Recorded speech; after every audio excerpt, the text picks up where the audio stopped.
সুপ্রিয় দর্শক মন্ডলী, আপনারা ইতিমধ্যে অবগত হয়েছেন আজকে বহরমপুর ডিএম অফিসে কাবিলপুর সুশীল সমাজের প্রতিনিধিদের নিয়ে এমপি খলিলুর রহমান সাহেব ডিএম অফিসে দেখা করেন ডিএম সাহেবের সঙ্গে, এবং সেখানেই কাবিলপুরের রাস্তা যেটা দীর্ঘদিনের দাবি পিডব্লিউডি হবে সেই প্রতিশ্রুতি ভঙ্গ হয়ে যায়।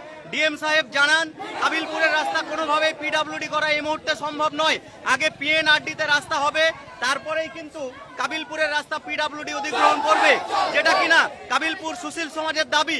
গত সপ্তাহে যেখানে ডিএম সাহেব বিভিন্ন দপ্তরে চিঠি পাঠিয়েছিলেন কাবিলপুরের রাস্তাকে পিডব্লিউডি করার উদ্দেশ্য নিয়ে, সেখানে হঠাৎ কি কারণে এই ভুলবদল, এই কারণেই কিন্তু আজকে কাবিলপুরে ধিক্কার মিছিল বের করেছেন কাবিলপুর সুশীল সমাজের প্রতিনিধিরা। দেখতে পাচ্ছেন সেই চিত্র একেবারে সরাসরি আমাদের নিউজের পর্দায়। কাবিলপুরের 8 থেকে 80 সকল শ্রেণীর মানুষ কিন্তু আজকে ধিক্কার মিছিলে পা মেলাচ্ছেন, এবং একটাই তাদের আওয়াজ, সেটা হচ্ছে খলিলুর রহমানকে সরাসরি ধিক্কার জানিয়ে এই মিছিল চলছে। কাবিলপুরের বেহাল রাস্তা দীর্ঘদিন থেকে বেহাল হয়ে পড়ে আছে। গত 24 আগস্ট জঙ্গিপুরের নূর ভবনে অর্থাৎ সাংসদ খলিলুর রহমানের জঙ্গিপুরের বাসভবনে দীর্ঘক্ষণের বৈঠক শেষে স্থির হয় কাবিলপুরের রাস্তা আর অন্য কোনো রাস্তা নয়, কাবিলপুরের রাস্তা হবে পিডব্লিউডির আন্ডারে। আজকে সেই প্রতিশ্রুতি রক্ষার্থে ডিএম সাহেবের সঙ্গে বৈঠক ছিল কাবিলপুর সুশীল সমাজের প্রতিনিধিদের সঙ্গে, এবং সাথে ছিলেন এমপি খলিলুর রহমান সাহেব। সেখানে গিয়ে দেখা যায় ডিএম সাহেব বলছেন কাবিলপুরের রাস্তা কোনোভাবেই পিডব্লিউডির আওতাভুক্ত করা যাবে না।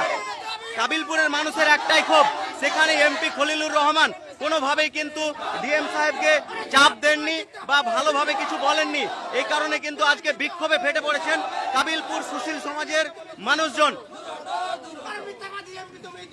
ডিএম সাহেবের আজকে বহরমপুর ডিএম অফিসে কি হয়েছিল? আমরা গেছিলাম, আমাদেরকে কথা দিয়েছিল 13 তারিখ, আমরা যে 24 তারিখ যে আমরা উমরপুরে দেখা করেছিলাম এমপি এবং সভাধিপতির সঙ্গে। তারপরে আমাদের বললো যে আমি একটা দিন করো, যে এখানে আমি ডিএম অফিসে থাকবো, এবং ডিএম অফিসে থাকার কথা হলো। তারপরে উনি কলকাতা চলে গেছিলেন, তারপরে এসে আমাদেরকে যা কথা উনি রেখেছিলেন, আমরা ডিএম অফিসে গেছিলাম।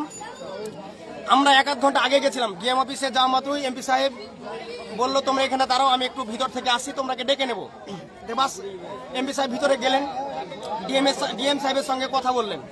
কথা বলার মোটামুটি 8 ঘন্টা পরে এসে আমাকে বললো যে তোমাদের মধ্যে থেকে 2 জন এসো। আমরা রিকোয়েস্ট করলাম যে 3-4 জন যাক, বলছে না 2 জনের বেশি অ্যালাউ করা যাবে না। 2 জন গেল, 2 জন প্রতিনিধি আমাদের গেল।